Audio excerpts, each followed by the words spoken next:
Hola, buenas tardes a todos. En honor al tiempo, vamos a ir comenzando.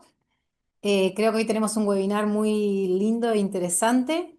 Eh, Latir por dos, el desafío del embarazo en paciente con cardiopatías congénitas. Vamos a tener un caso clínico a cargo de la doctora Marisa Pacheco Otero. Ella es médica cardióloga infantil y especialista en cardiopatías congénitas del adulto del Hospital Rivadavia. Y luego una revisión con la doctora Pijuan, médica adjunta del Hospital Valdebrón, también cardióloga de adultos y especialista en cardiopatías congénitas. Así que vamos a empezar con la doctora Marisa. Espero que lo disfruten y obviamente está el chat abierto para las preguntas que después vamos a debatir y responder y están invitados a hacer. Bueno, voy a compartir pantalla. Buenas noches. Primero, bueno, muchas gracias por la invitación a este tema tan interesante y que, bueno, los que hacemos cardiopatías congénitas del adulto nos apasiona, por lo menos a mí, y nos pone muy nerviosos también. Ahí comparto pantalla. Esto ya nos presentó Yami en Latir por dos, el desafío del embarazo en pacientes con cardiopatías congénitas. Eh, bueno, les voy a contar un poquito de qué se trata esta paciente. Como antecedente, ¿ven bien la pantalla? Sí, se ve Ahí estamos, perfecto. ahí está, Sí, ahí se ve perfecto. mejor. Bueno, esta es una paciente que nació en mayo de 1989 con un antecedente de cierre de ductus arterioso persistente a los 6 años, con dispositivos. Se le hizo un cateterismo terapéutico y se le colocó un dispositivo. Eso es lo único que tengo de antecedente porque es una paciente del interior, que yo recién conocí de adulta. Se realizó controles esporádicos, principalmente con electrocardiograma, con ecodoppler cardíaco, y si ven acá la cronología, el eco a los 9 años, a los 13 y a los 17 años, lo que vemos es una progresión en cuanto a la dilatación de cavidades derechas. En el primer eco ven dilatación de arteria pulmonar, en el segundo del ventrículo derecho, y va agregando signos de hipertensión pulmonar significativa, ¿no? En el último eco, a los 17 años, ya informaban con hipertensión pulmonar moderada y presentaba un movimiento rectificado del septum, que es un signo de sobrecarga de presión. Después, recién a los 29, entre los 28 y 29 años, se realiza otros estudios. No sé qué pasó en el medio, no era una paciente que se controlaba, si bien ella hacía controles habituales con sus médicos clínicos, ginecóloga, eh, ecodoppler y el seguimiento cardiológico. Ella la verdad que creyó que el ductus estaba cerrado y ya no había ningún riesgo de alguna complicación. Se le hace un ETE porque se empiezan a ver algunas valvulopatías que por la edad de la paciente eh, no cerraba con lo que ella tenía, principalmente por el tema de la bicúspide. Entonces, el informe a los 29 años del ecodoppler cardíaco nos hablaba de un ducto cerrado, una aurícula izquierda levemente dilatada, con una buena función del ventrículo izquierdo, prolapso de válvula mitral, no era una válvula mixomatosa, con insuficiencia mitral leve a moderada. Se confirma lo de la válvula aórtica bicúspide con insuficiencia aórtica moderada, dilatación de las cavidades derechas, una aurícula derecha de 22 centímetros cuadrados, ventrículo derecho levemente dilatado con buena función, y lo que ya venía trayendo, tronco de arteria pulmonar y ramas pulmonares dilatadas. Y un dato que es la presión sistólica de la arteria pulmonar estimada a partir de una insuficiencia tricuspidea leve moderada de 65 milímetros de mercurio. O sea que a los 29 años teníamos esta paciente con antecedentes del ducto cerrado, válvula bicúspide, displasia de la válvula mitral con valvulopatías entre leves a moderadas y signos de hipertensión pulmonar. Se le pide el cateterismo que se realizó en el exterior para confirmar y para evaluar, obviamente, las presiones cardíacas y ver dentro de qué tipo de hipertensión pulmonar estamos. Y los valores eran aurícula derecha de 6 milímetros de mercurio, presión sistólica de la arteria pulmonar 63, diastólica 31 y una presión media de 45, con una WAISH de 7, con un índice cardíaco de 2,72 y un gasto cardíaco de 4,25. Se le hizo angiografía pulmonar para descartar si había tromboembolia, o sea, había alguna lesión a nivel de las ramas. Eso dio sin lesiones significativas, solamente mostró un tronco y una rama pulmonar derecha de moderado calibre, ¿no? Ahí es cuando se deriva la paciente al consultorio de cardiopatías congénitas del adulto por lo que tenía y por la hipertensión pulmonar. Se le pidieron interconsultas para descartar otras causas. Sabíamos que tenía las cardiopatías congénitas reparadas, pero bueno, se descartaron causas respiratorias, reumatológicas, hematológicas. Se evaluó la capacidad funcional de la paciente para ver dónde la ubicábamos, en bajo, mediano, alto riesgo. Este es un test de caminata del 2019 con un 81% del predicho en cuanto a los metros recorridos, 428 metros recorridos, de saturación durante la caminata sin detenciones. Laboratorio normal, con biomarcadores NT-proBNP, en este caso normal, y el eco que más o menos informaba lo mismo que habíamos visto en el eco previo. Comenzamos con la medicación, sildenafil 25 miligramos cada 8 horas y Bosentan 125 miligramos cada 12 horas. Recuerden que esto es en del 2019 y 2020. La paciente todos estos años, del 2019 hasta ahora, evolucionó estable en clase funcional 1-2, con controles periódicos cada 6 meses, porque como es de una obra social, para que le autoricen la medicación hay que hacer toda la renovación, y aparte porque obviamente al ser una hipertensión pulmonar uno hace controles más seguidos. Siempre se mantuvo en clase funcional +1 que 2. El único dato que extra cardíaco, las metrorragias importantes, que la venimos viendo con ginecología, la paciente se le puso progesterona y estaba indicado el DIU para disminuir un poco el sangrado, que eso bueno, no llegó a colocarse, y por los cuadros de anemia que hacía esporádicamente, siempre se la medicaba con hierro. Los estudios funcionales, cuando presentaba un ligero deterioro de la capacidad funcional, coincidía con el cuadro de anemia. Y el resto de los estudios, el electro, Holter y ecocardiograma, la verdad que no mostraban cambios en cuanto a la función cardíaca, la aparición de arritmias. En el 2023 decidió pasar la tadalafilo 20 miligramos y ambrisentan 5 miligramos, no por ninguna progresión, sino principalmente pensando en la comodidad de la paciente para la toma de una sola vez podía tomar las dos medicaciones. En octubre del 2024 me avisa que quedó embarazada. La verdad que la paciente es una paciente muy responsable que siempre fue a la ginecóloga, mantuvo sus métodos anticonceptivos, pero bueno, pasó. Sabemos que ningún método anticonceptivo es 100% efectivo, y lo que les había comentado anteriormente, el antecedente de metrorragia, progestágeno no efectivo y que se había indicado el DIU, pero bueno, no conseguimos, no se pudo poner a tiempo el DIU.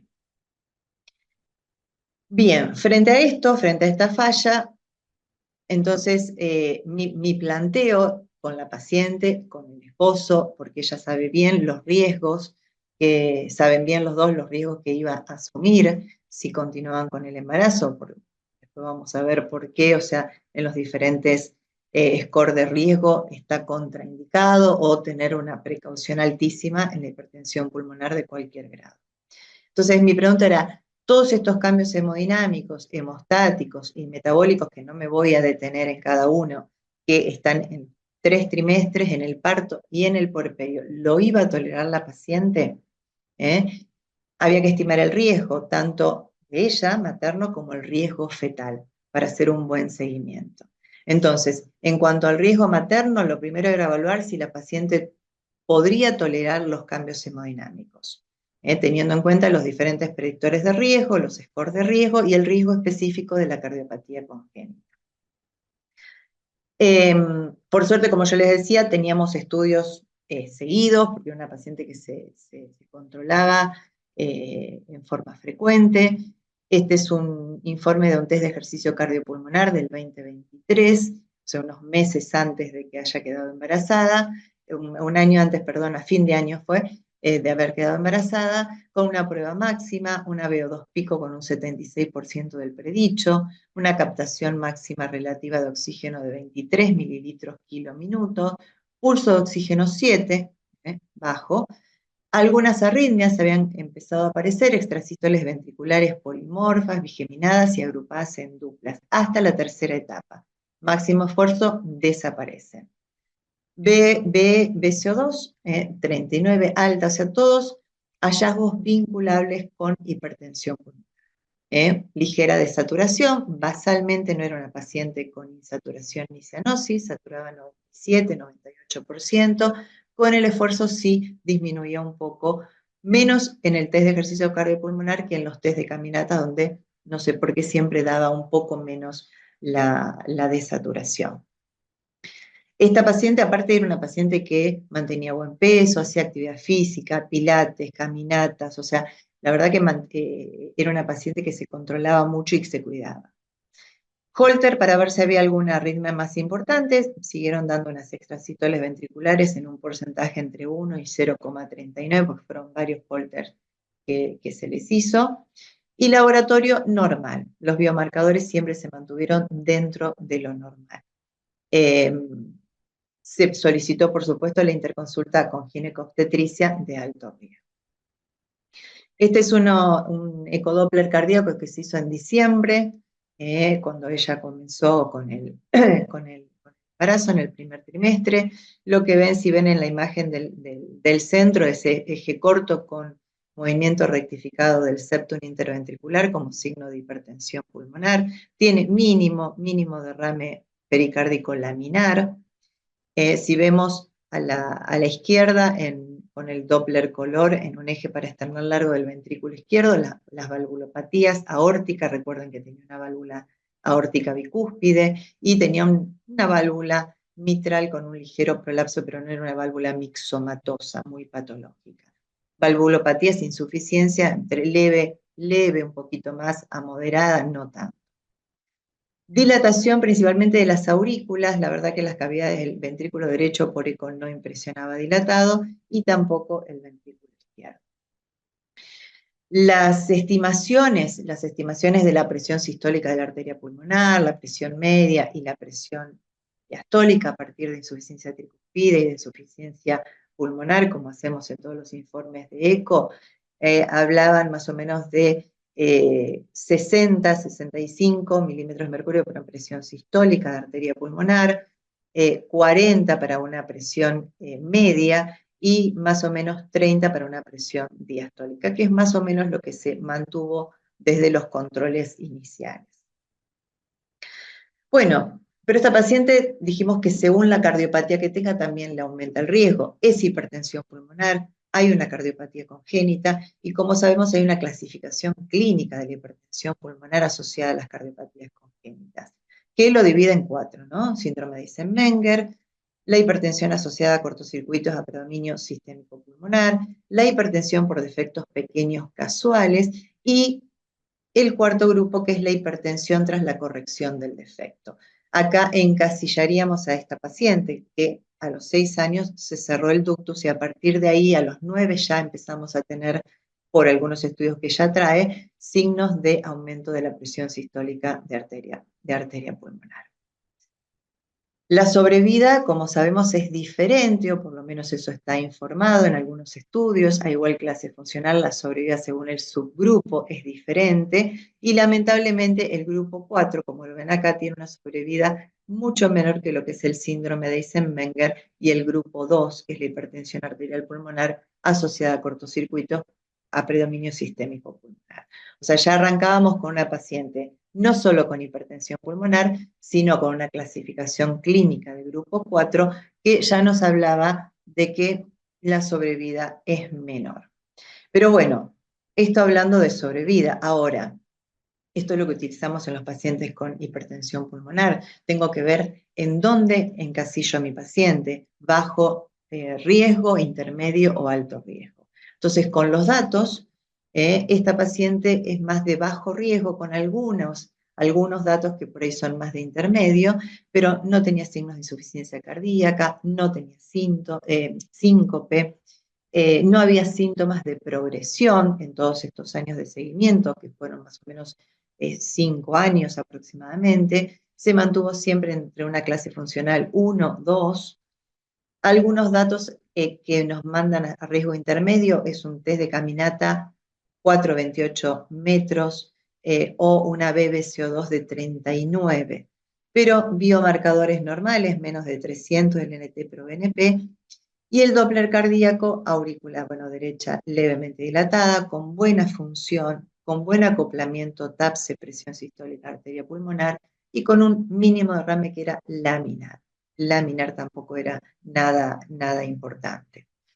Y del cateterismo, una presión en la aurícula derecha menos de 8, estamos hablando de 6, con un buen índice cardíaco de 2,72.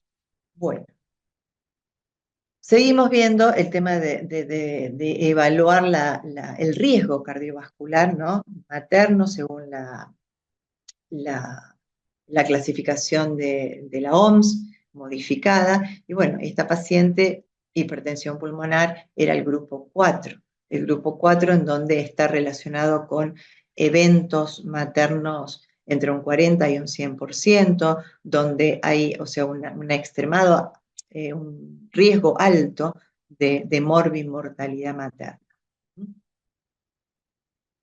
Y ninguno de los predictores que utilizáramos nos dejaba tranquilo porque estamos hablando justamente de una paciente con hipertensión pulmonar.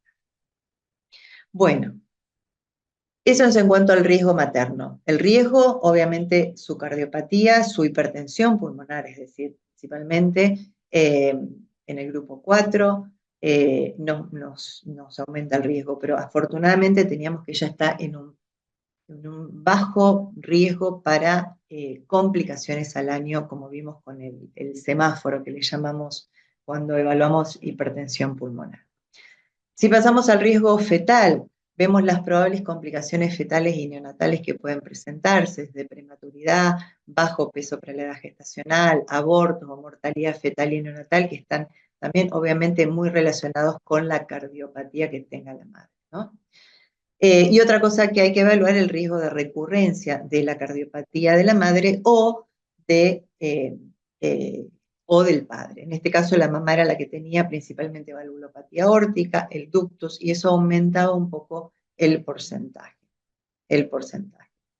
Bueno, asesoramiento genético en este paciente no se hizo, y el ecodoppler fetal obviamente que se pidió en el control, en el seguimiento del embarazo. Bueno, decidieron continuar con el embarazo. La verdad que la paciente quería continuar, el esposo también, así que decidieron, bueno, arriesgar a ver si había alguna complicación. Esperábamos que no, pero bueno, decidieron continuar. Lo que se hizo fue, obviamente, apenas supimos del embarazo, se suspendió, ella venía con tadalafilo ambrisentan, se suspendió y se le dio, se podría haber seguido con tadalafilo, pero pasamos a sildenafil e hilopros inhalado, con muy buena tolerancia, ya cuando comenzó con 2,5 y después cada 6 horas, inicialmente nunca presentó ningún problema. No tenía síntomas asintomáticas, con una buena saturación, con una buena frecuencia cardíaca, y como les dije, hacía actividad pilates y caminata. Laboratorio normal, biomarcadores normales, y lo que habíamos hablado del eco, un mínimo derrame pericárdico con buena función del ventrículo derecho. Y el electro, lo único positivo, un hemibloqueo anterior izquierdo, bloqueo de rama derecha, que era propio de la paciente, pero sin ninguna arritmia. Se empezaron a realizar los controles de obstetricia, hasta ese momento sin ningún problema. Segundo trimestre, empieza a referirnos con leves cefaleas cada vez que se hacían las nebulizaciones con el hilopros, tolerables, no en ningún momento suspendió ni disminuyó la frecuencia, seguía sin síntomas, presión normal, saturación igual. Laboratorio, ella es una paciente que siempre presentaba cuadros de anemia. En este caso, si bien la anemia se relaciona muchas veces con el embarazo, en este caso presentaba mucho más anemia de lo esperable. Se la medicó, y el biomarcador NT-proBNP se mantuvo bajo. En el ecodoppler aumentó el derrame pericárdico, más localizado inferoposterior, se mantuvo la buena función, dilató un poco más la aurícula derecha y ningún otro cambio importante. Electro sin arritmias, los controles con obstetricia, el crecimiento del feto, el scan fetal, la translucencia nucal, fueron normales. Tercer trimestre, acá toleró mejor la medicación, o sea que no tuvimos ningún problema como para tener que cambiar esta medicación. Lo que sí empezó a referirnos ligera disnea al esfuerzo. No había aumentado mucho de peso, ¿eh? Eso quiero que quede claro, no es que, pero bueno, estábamos tercer trimestre, no presentaba signos de insuficiencia cardíaca derecha y se indicó el reposo.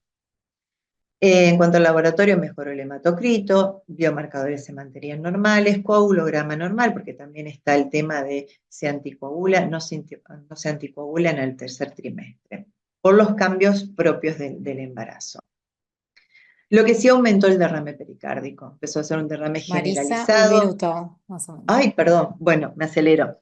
Mayor dilatación de las cavidades derechas y mayor insuficiencia de las válvulas y un aumento de la presión sistólica de la arteria. Creo que todo eso coincidía con taquicardia y se le detecta diabetes gestacional con un ecodoppler cardíaco fetal normal. Se realizó cesárea a las 37 semanas. Este es el eco, perdón, tengo fotos, no pude conseguir las imágenes. Derrame, estaba como un poquito más engrosado el ventrículo izquierdo. Fíjense acá se ve mejor el derrame pericárdico y las presiones pulmonares, pero mantenía una buena función. Habíamos pedido el treprostinil en caso de necesidad. La verdad que la paciente evolucionó muy bien, toleró muy bien la cesárea sin ninguna complicación y el puerperio con buena tolerancia, normalizó la frecuencia cardíaca, asintomática, no presentó ninguna arritmia. El eco está similar disminuyó un poquito el derrame, pero no mucho. Sí disminuyeron las presiones pulmonares. A un mes del nacimiento, la paciente está estable, en control, reiniciamos ambrisental intradalafilo. Con respecto a la lactancia, se tuvo que suspender porque no hay mucha evidencia como para la seguridad, incluso mucho de eso está contraindicado para la lactancia. El recién nacido, buen estado general, lo que sí se detectó cuando nació es una estenosis valvular y supravalvular de grado moderado que está en seguimiento.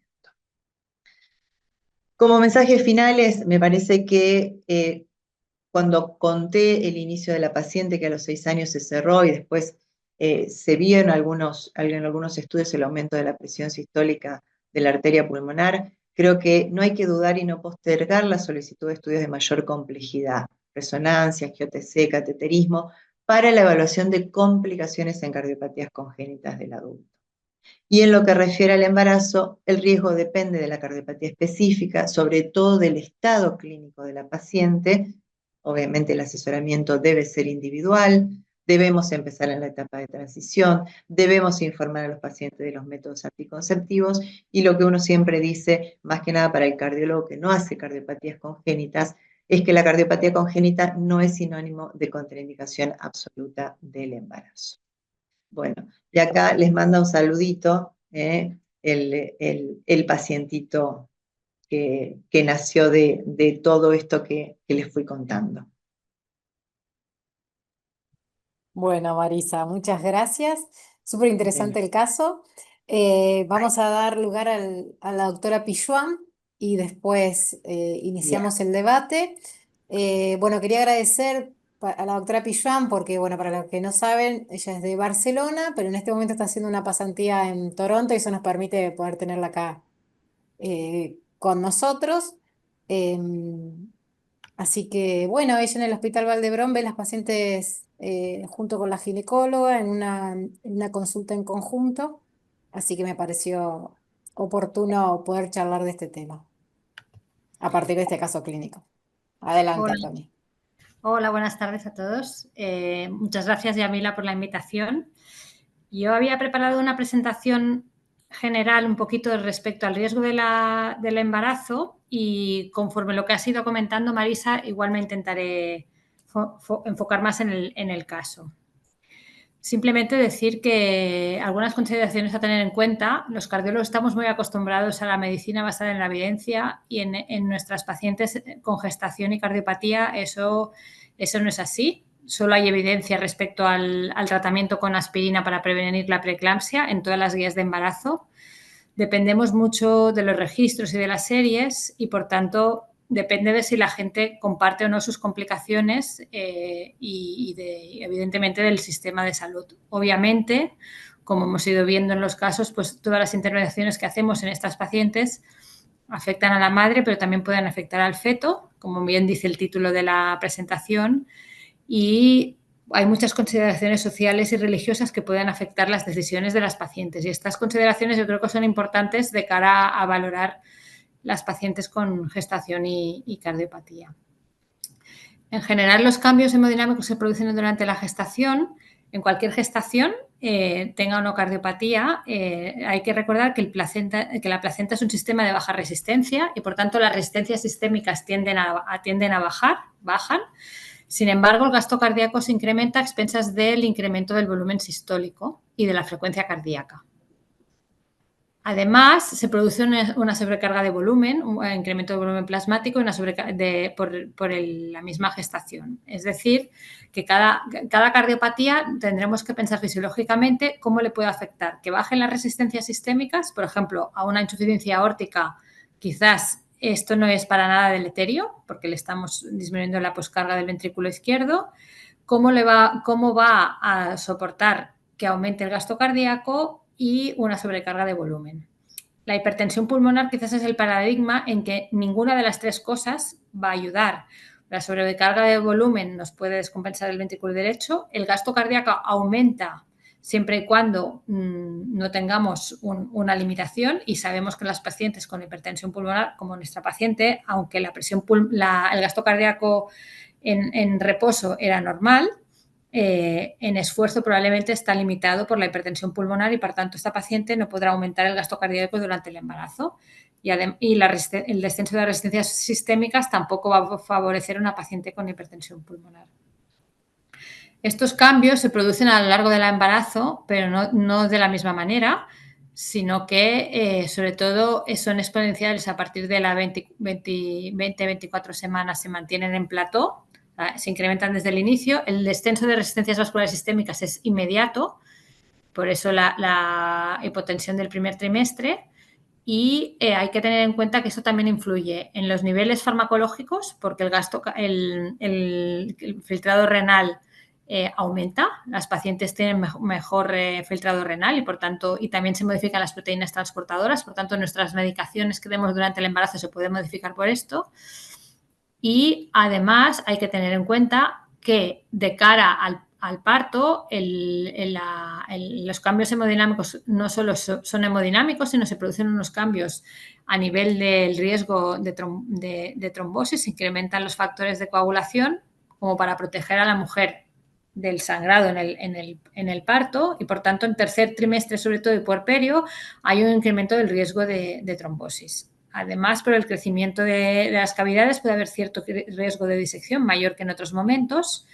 Y esto que vemos en la gráfica, que yo creo que os lo puedo señalar, ¿no? El gasto cardíaco, como va aumentando de forma exponencial y se mantiene a partir de las 20-24 semanas hasta el final de la gestación, este incremento de gasto aumenta con cada contracción uterina. Cada contracción uterina, lo que durante el parto y el puerperio, la contracción uterina lo que hace es hacer que haya una autotransfusión. Parte de la sangre que está en las arterias uterinas y en la cavidad pasan a la circulación sistémica. Y, por tanto, tenemos que tener en cuenta que durante el parto se incrementa más toda esta sobrecarga de volumen, y, sobre todo, en el puerperio, con el útero contraído, todo este paso se produce un balance positivo, una sobrecarga de volumen a la circulación por la contracción uterina. Y esto hay que tenerlo en cuenta también en nuestras pacientes, especialmente, y como vamos a insistir, en las pacientes con hipertensión pulmonar. Entonces, ¿Qué sabemos del riesgo de complicaciones maternas? Pues sabemos que en este momento la gran mayoría de pacientes con cardiopatía y gestación en el mundo occidental, por lo menos en nuestro mundo, está predominado por pacientes con cardiopatía congénita reparada. Debemos insistir, como ha bien recalcado Marisa, en el asesoramiento preconcepcional. Estas pacientes tienen la ventaja que saben desde que nacieron que tienen una cardiopatía que está reparada pero no curada, que debemos hacer un seguimiento y, por supuesto, si sospechamos hipertensión pulmonar, como bien ha recalcado Marisa, debemos investigar y descartar, por ejemplo, si nuestro ventrículo de hecho está más hipertrófico o vemos el movimiento septal, ¿no?, anómalo que hemos visto, o por IT calculamos que la presión del ventrículo de hecho es elevada, pues obviamente vamos a investigarlo más para tener esto estudiado. Entonces, hay también un cierto incremento en el mundo de la cardiopatía adquirida, sobre todo en relación a la obesidad y la edad tardía del embarazo en la mujer cada vez más. Y nosotros, ¿cómo lo podemos ver eso? Pues gracias a las guías de práctica clínica europeas, porque americanas no hay, que la segunda publicación fue en 2018, la primera en 2011, que fue un gran cambio, porque no había hasta la fecha ninguna guía de criterio, y este año en la Europea de Madrid se va a publicar la tercera edición de las guías de embarazo y cardiopatía. Además, un apunte que ya sé que no tiene nada que ver con la cardiopatía congénita, pero en general con la mujer, el concepto de cuarto trimestre, que es el hecho de la vigilancia de los factores de riesgo cardiovasculares en la mujer, ya que se ha visto que las pacientes que tienen parto prematuro o bajo peso se asocian con mayor riesgo cardiovascular en el futuro, y es una cosa a tener en cuenta.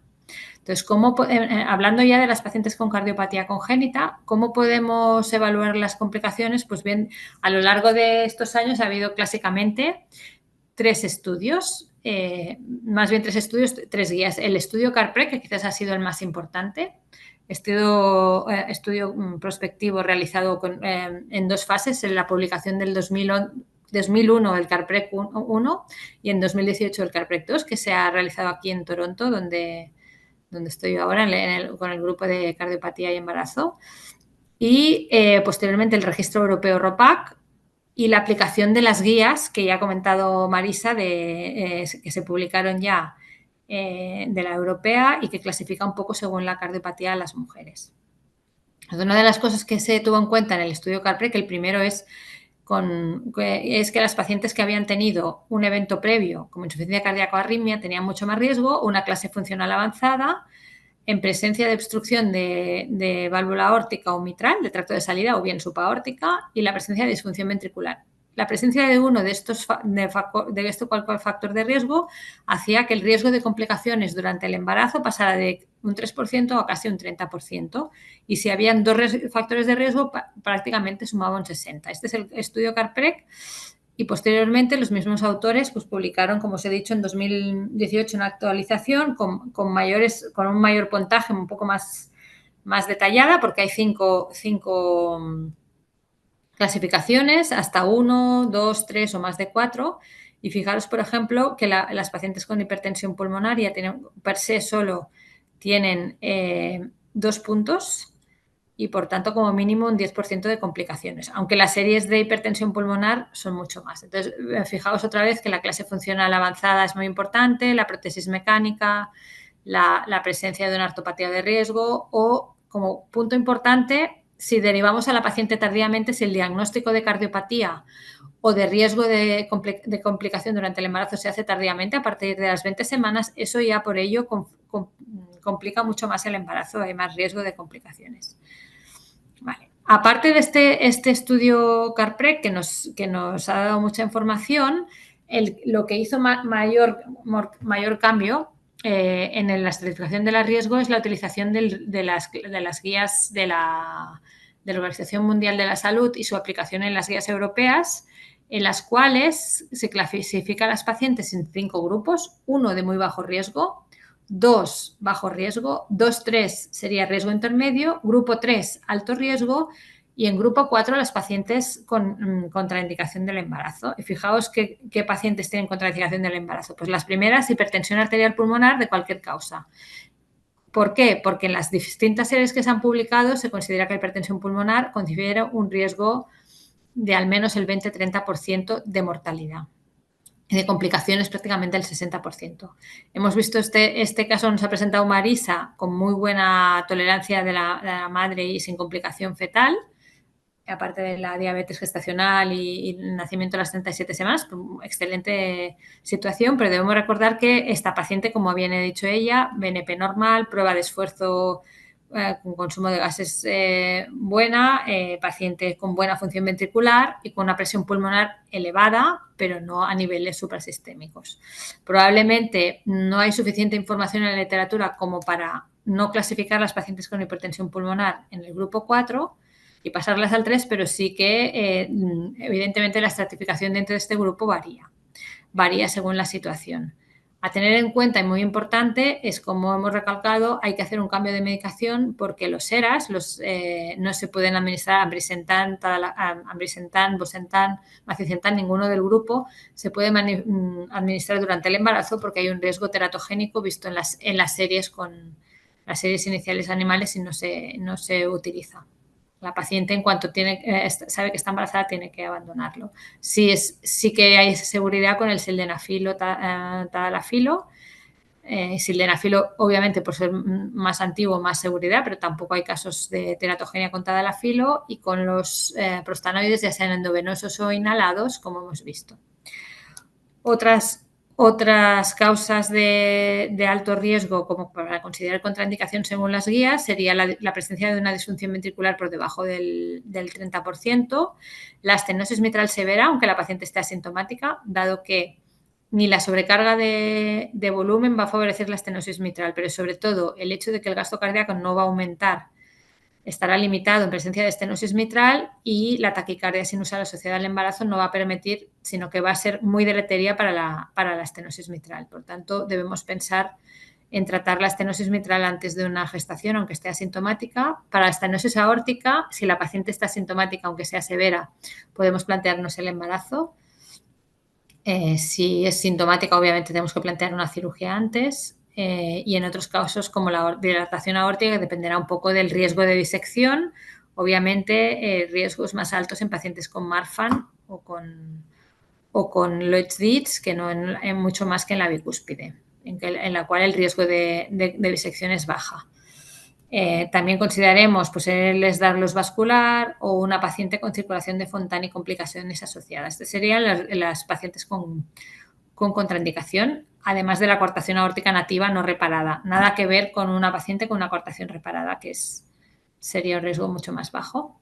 Ahí veis los riesgos más altos. Si veis que riesgo intermedio de alto riesgo, pero todavía no contraindicación, pues básicamente la prótesis mecánica en posición mitral o aórtica, un Fontan que esté bien, sin complicaciones, una cardiopatía cianótica no reparada sin hipertensión pulmonar, una estenosis aórtica severa asintomática y de nuevo los Marfan con menor dilatación de aórtica o otras patologías aórticas y la disfunción ventricular moderada. Esto sería un grupo 3. El gran resto de cardiopatías congénitas, el Fallot reparado aunque sea con IP severa, las CIV reparadas sin hipertensión pulmonar, las CIA reparadas sin hipertensión pulmonar, las valvulopatías regurgitantes aórticas o mitrales tienen mucho menor riesgo, están consideradas O2 o 2-3, depende del caso. No podemos, por motivos de tiempo, ir a valorar cada una, pero a considerar que la gran mayoría de pacientes con cardiopatía congénita reparada tienen un embarazo que puede ser seguro, pero lo que sí que es fundamental es que hablemos del riesgo antes de ello y no cuando estén gestantes. El registro ROPA, que es un registro en principio europeo, pero que han participado países como veis aquí, de todas partes del mundo, habla de que hay más de 5.000 pacientes con cardiopatía y que la mortalidad es alrededor del 1% y un poquito proporcional, obviamente, a la clasificación de la OMS o WHO, ¿vale? Como veis aquí.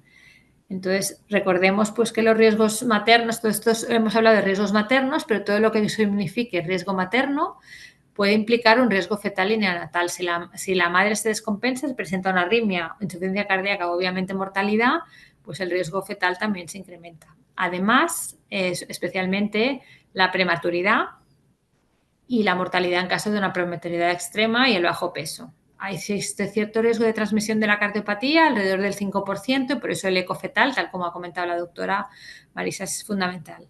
Hay algunas pacientes con mayor riesgo fetal, no exactamente proporcional al riesgo materno, sino que el riesgo fetal va un poquito diferente, sobre todo en pacientes con cianosis es mucho mayor riesgo de bajo peso. De hecho, si la paciente satura en basal por debajo del 85%, el riesgo de aborto espontáneo es altísimo, como casi del 50%. También sabemos que las pacientes con circulación de Fontan tienen más bajo peso y más riesgo de prematuridad, es mucho más que otras pacientes, probablemente por un tema de gasto cardíaco también limitado en estas pacientes. La utilización de betabloqueantes, si bien no son teratogénicos, nos puede también disminuir el peso fetal. Sabemos también que si la mamá tiene sobrepeso o un índice de masa corporal por bajo, tampoco esto también es un riesgo fetal. Y siempre tener en cuenta que todas las patologías en las cuales el gasto cardíaco está limitado, todas las estenosis valvulares, nos pueden ir mucho más asociadas al riesgo fetal y neonatal. Además, habrá que pensar cómo hacemos el seguimiento de estas pacientes. Pues primero, una primera visita para asegurar que la situación esté estable, que no hayamos visto a la paciente hace un año y la paciente antes de embarazarse haya empezado a deteriorar la clase funcional o a presentar arritmias. Esto es la primera visita. Luego, a tener en cuenta que muchos fármacos no los podemos dar. Los 4 pilares de la insuficiencia cardíaca. En este momento podemos valorar el beta bloqueante, pero ni podemos dar ni espironolactona, ni plerrenona, ni ECAS, ni sacubitril/valsartán, ni arados, ni sacubitril/valsartán.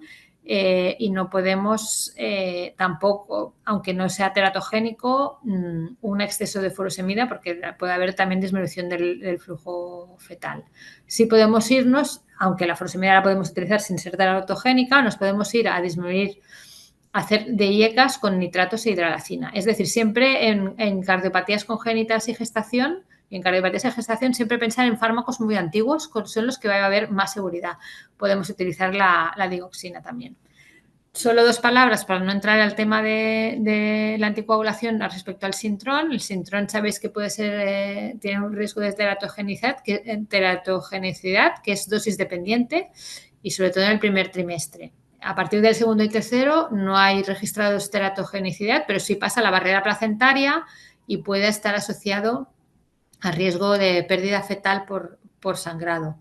El riesgo-beneficio de utilizarlo dependerá obviamente del motivo. Si tenemos una paciente con una prótesis mecánica, el riesgo-beneficio de utilizarlo en el segundo o tercer trimestre sobrepasará al riesgo de la trombosis protésica asociada a la utilización de heparina de bajo peso molecular, aunque hagamos niveles de anti-10A durante segundo o tercer trimestre. Probablemente haremos el cambio. Sería para una clase solo hablar de anticoagulación, o sea que no vamos a detallar más, pero sí que tener en cuenta esto. La amiodarina estaría contraindicada porque puede provocar hipotiroidismo fetal y el hipotiroidismo fetal puede conllevar retraso psicomotor severo, así que es un fármaco que a priori no debe utilizarse. Un minuto, Tonia. Vale, simplemente decir que el número de visitas dependerán de la situación clínica y también de los cambios hemodinámicos. A partir de la semana 20-24 seguro que tenemos que chequear más a nuestras pacientes, sobre todo sobre esa semana, porque si se descompensan empezarán por ahí y luego se mantendrán. Y luego sí que me gustaría, me paso lo de los betabloqueantes, porque simplemente bajo el peso, pero si queréis podemos volver a ello. Recordar cómo monitorizamos a las pacientes, cómo hacemos el eco fetal. Y sí que me gustaría hablar de una cosa fundamental y es el plan de parto. Y es cómo vamos a ponernos de acuerdo con obstetras y anestesiólogos. Por ejemplo, en esta paciente hemos hablado de que hicimos una cesárea, pero sí que es fundamental evitar las hipotensiones. Y si la cesárea se ha hecho con analgesia epidural, seguro que debemos utilizar la administración de analgesia epidural de forma muy lenta, incluso si necesitamos vasopresores a dosis bajas también, tenerlos en cuenta porque no queremos una hipotensión en nuestra paciente.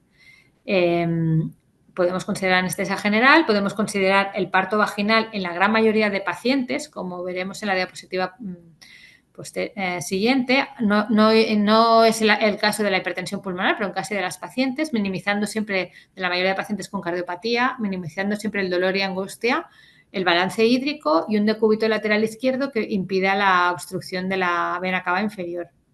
En la gran mayoría de pacientes, ya os he dicho, falots con IP severa, insuficiencias aórticas, coartaciones reparadas, inicio espontáneo del parto y si consideramos que hay que limitar el expulsivo, limitarlo.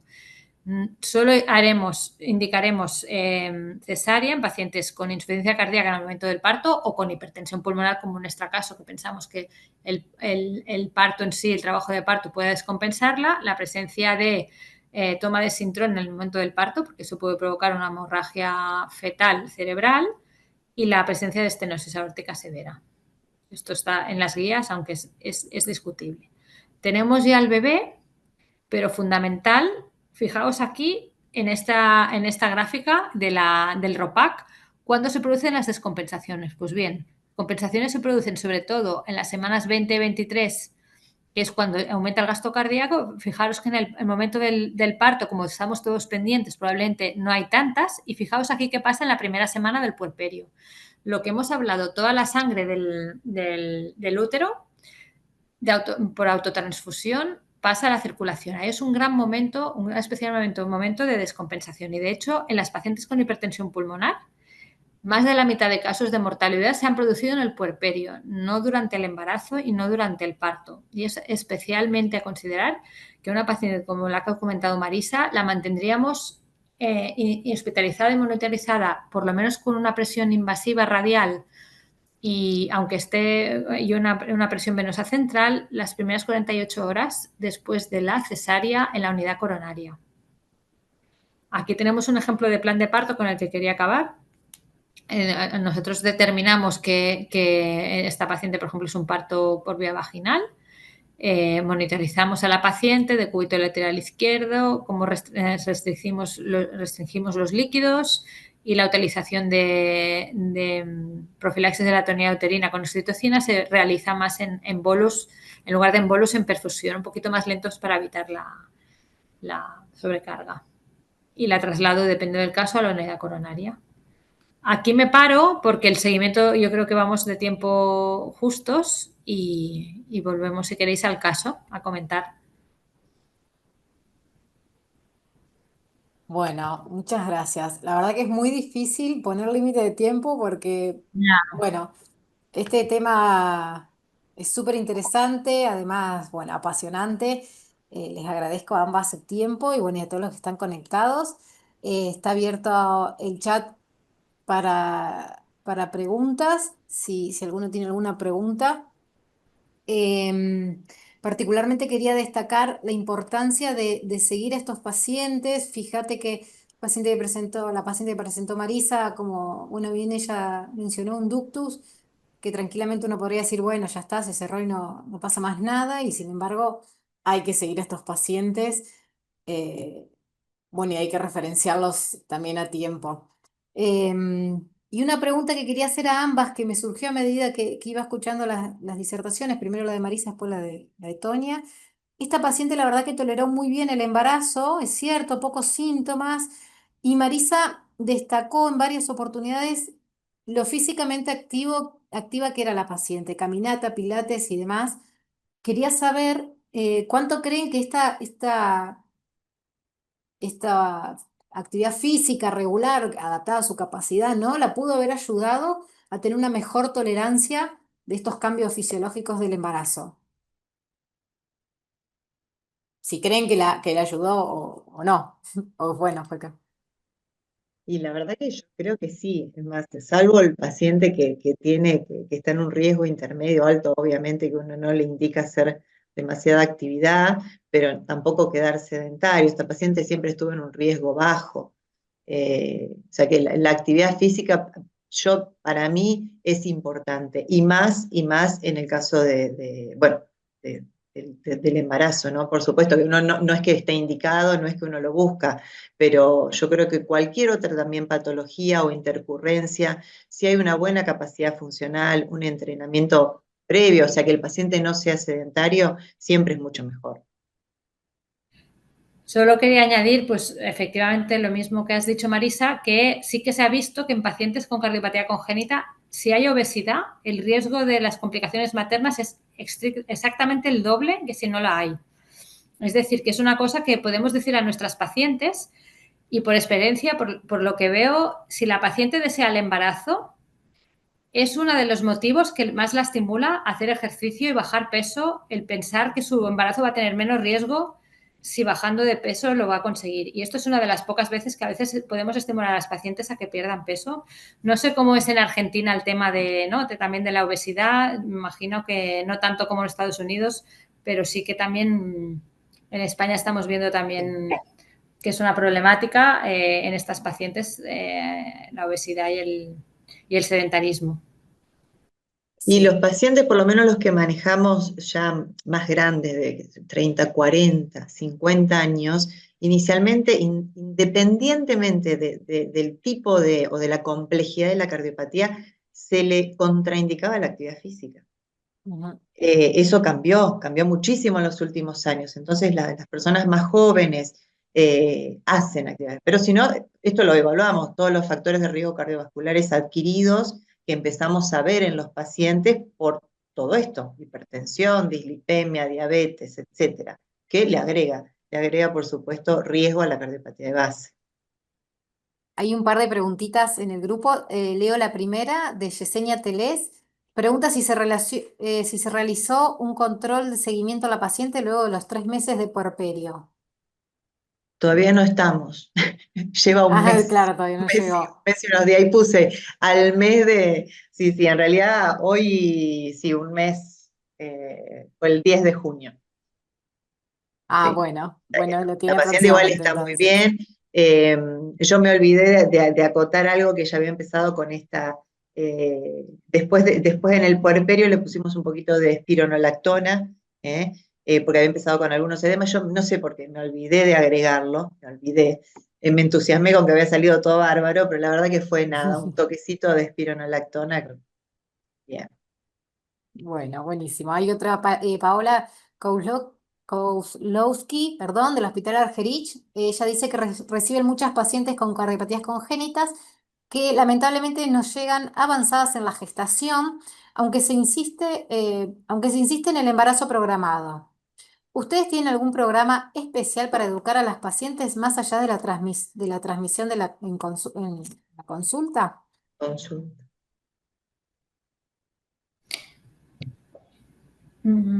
Si queréis, nuestra experiencia sí que es que las pacientes ya desde cardiología pediátrica, adolescentes y desde de las consultas, todas las pacientes que tienen un riesgo de embarazo según la clasificación de la OMS, a partir de 2, 3 y 4, todas las pacientes se refieren sistemáticamente a una consulta preconcepcional a la cual hay una ginecóloga y yo misma una cardióloga, y en las cuales se les explica tanto si el riesgo es bajo como si es más alto, la importancia de saber por qué lo tienen que saber antes, ¿no? Porque no medio mes antes de buscar la gestación, sino ya que tengan su idea, la idea importante de que pueden ser madres, pero van a tener que hacer unos seguimientos, que cuanto más joven sean madres mejor, que no se planteen las gestaciones a los 40 años, tratamientos de fecundación, si puede ser, y les explicamos un poquito el riesgo y también la contracepción que pueda ser segura con progestágenos para su cardiopatía. Y eso lo hacemos sistemáticamente a todas las pacientes, aunque algunas vengan y digan que en ese momento están pues estudiando, no tienen ninguna idea de plantearse una gestación, pero también como contracepción o como información lo planteamos a todas las pacientes una consulta combinada con la ginecóloga y en la que explicamos un poquito el motivo por el cual su embarazo puede tener más riesgo y por el cual vamos a vigilarlas más de detalle. Y lo hacemos con todas las de más riesgo. O si alguna de poco riesgo está angustiada porque piensa que tiene más riesgo y Ujú. lo que decimos en la consulta y no queda suficientemente claro, las derivamos solo también para, Más tranquilidad. sí, más tranquilidad. Bueno, muchas gracias. Dice, tenemos una más, dos más por ahora. Buenas noches, de Sofía. No llego a ver el apellido, pero dice, me gustaría saber en qué semana del puerperio podemos evidenciar el retorno a valores normales de los parámetros hemodinámicos que cambian y evidenciamos por eco durante que cambian y que evidenciamos por eco durante la gestación.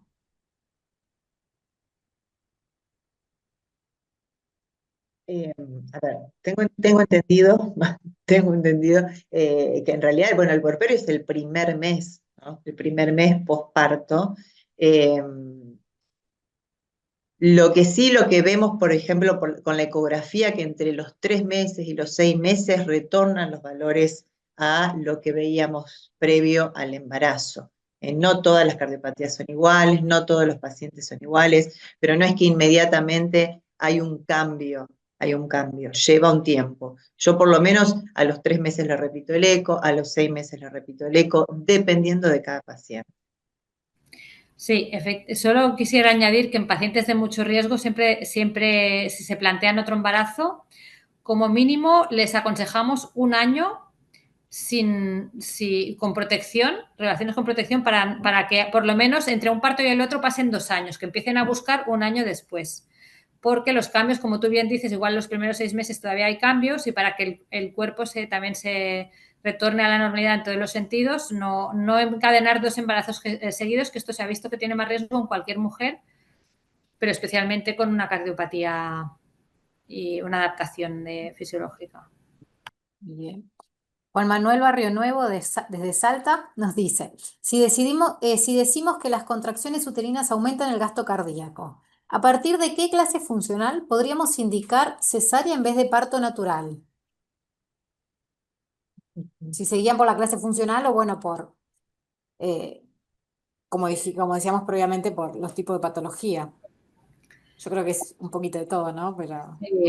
Obviamente, si la paciente está en insuficiencia cardíaca, no nos podemos plantear un parto vaginal. Y más que aunque tenemos que tener en cuenta que después de la cesárea también hay una contracción uterina, porque si no la paciente desangraría. Sí. Evidentemente no hay los pujos de la contracción uterina, pero el útero contráctil se mantiene en el puerperio, por eso es tan importante que las pacientes se controlen en el puerperio en una paciente con hipertensión pulmonar seguro durante los primeros días. Un poquito es esto. Más que nada es que el parto vaginal tiene menos riesgo de sangrado. Entonces, en una paciente que se encuentra bien en clase 1 y no tiene una situación como esta de hipertensión pulmonar, una paciente con una valvulopatía severa, una insuficiencia mitral severa, pero en clase 1 y buena función ventricular, podemos indicar un parto vaginal de inicio espontáneo, pero con epidural, y en una paciente pues con mucho riesgo o con estenosis mitral o aórtica o bien con la situación de hipertensión pulmonar, nos decantaremos más por la cesárea, aunque haya más riesgo de sangrado, pero no queremos el riesgo de descompensación, digamos, del parto en sí, del trabajo de parto. Sí, sí. Bueno, Sí, muchísimas coincido gracias. que en general uno prefiere el parto vaginal.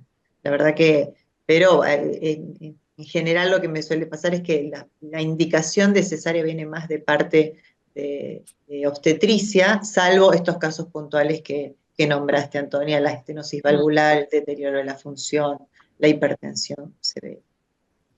Marisa, te consulto. ¿Ustedes ahí en el Hospital Rivadavia, disculpa la ignorancia, tienen servicio de ginecobstetricia, salas de parto y Sí, demás o tienen que trabajar en conjunto? Perfecto. no, no, no. Lo que no hacen, hay casos muy puntuales que hacen alto riesgo quizás yo muchas veces los derivo al Hospital Fernández cuando son de la parte pública.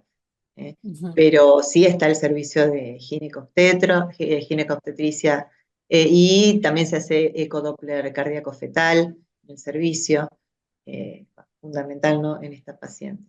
Ujú, buenísimo. Que eso por ahí mejora el feedback si está en el mismo Claro, hospital, sí, pero bueno, es verdad que hay veces que hay que hacerlo sí, eh, interhospital, pero bueno, es fundamental el feedback nos de pasa cierta mucho acá. integridad. Sí, sí, sí, sí. Sí que bueno. Bueno, muchísimas gracias, Marisa y Tonia. La verdad que creo que ha sido una charla muy enriquecedora. Gracias a todos los participantes y bueno, creo que de disparador para alguna próxima charla de cardioobstetricia en este grupo de pacientes que realmente es creciente y que vemos mucho en la consulta, el hecho del deseo gestacional, los miedos, las dudas, el riesgo y bueno, y el trabajo en conjunto también que tenemos que hacer con los ginecobstetras. Así que bueno, muchas gracias y creo que nos sirve de puntapié para algún próximo encuentro. Me parece bien. Muchas gracias por la invitación. Muchas Que tengan gracias. buenas noches. Buenas noches a todos. Igualmente.